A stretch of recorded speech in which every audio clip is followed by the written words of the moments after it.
Hi everyone, Assalamu alaikum. Welcome to my channel Farhana's cooking and blog. এই পর্যায়ে আপনাদের সামনে নিয়ে এলাম খুব সহজ দুধ চা রেসিপি। চলুন রেসিপিটা দেখে নেওয়া যাক। প্রথমে একটি প্যানে আমরা 2 কাপ পরিমাণ পানি নিয়ে নিব। যেহেতু আমি 2 কাপ পরিমাণ চা তৈরি করব, এজন্য আমি 2 কাপ পরিমাণ পানি ও 1 কাপ পরিমাণ দুধ নিয়ে নিব। আপনারা চাইলে আপনাদের প্রয়োজন অনুযায়ী পানি ও দুধের পরিমাণ বাড়িয়ে বা কমিয়ে নিতে পারেন। তারপর 2 কাপ পানিতে আমি 2 চা চামচ চা পাতা অ্যাড করব। আপনারা যদি আপনাদের চায়ের পরিমাণ বাড়াইতে চান, সেক্ষেত্রে আপনারা চায়ের পাতা ও চায়ের পানি অনুযায়ী বাড়িয়ে নিতে পারেন। আবার যদি কমাতে চান বা কম করে তৈরি করতে চান, সে অনুযায়ী পানি অনুযায়ী চায়ের পাতাটা কমিয়ে নিতে পারেন। এ পর্যায়ে চায়ের লিকারটাকে 15 মিনিট জাল করে নেব।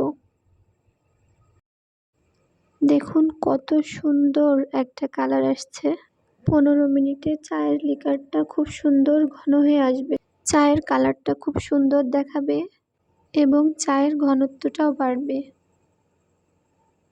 এ পর্যায়ে চুলাটার আঁচ কমিয়ে পাতিলটা নামিয়ে নিব এবং আর একটা পাতিলে 1 কাপ পরিমাণ দুধ ঘন করে জাল করে নেব।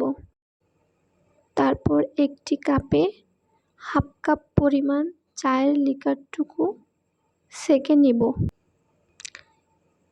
তারপর চায়ের কাপের 1/2 কাপ পরিমাণ দুধ অ্যাড করব। আমি সবসময় দুধ চায়ে দুধের সরটা সহ খেতে পছন্দ করি, এজন্য আমি দুধের সরটাও অ্যাড করে নিচ্ছি। আপনারা চাইলে দুধের সরটা স্কিপ করতে পারেন। এই পর্যায়ে আমি 1 কাপ চায়ে 1 কাপ চিনি অ্যাড করব। আপনারা চাইলে চিনির পরিমাণটা আপনাদের টেস্ট অনুযায়ী বাড়িয়ে বা কমিয়ে নিতে পারেন। এবার দেখুন তৈরি হয়ে গেল আমার খুব সহজ পারফেক্ট দুধ চা রেসিপি। ভিডিওটি কেমন লেগেছে আপনাদের অবশ্যই কমেন্ট করে জানাবেন। ভিডিওটি অবশ্যই লাইক ও শেয়ার করবেন এবং আমার চ্যানেলটি সাবস্ক্রাইব করবেন।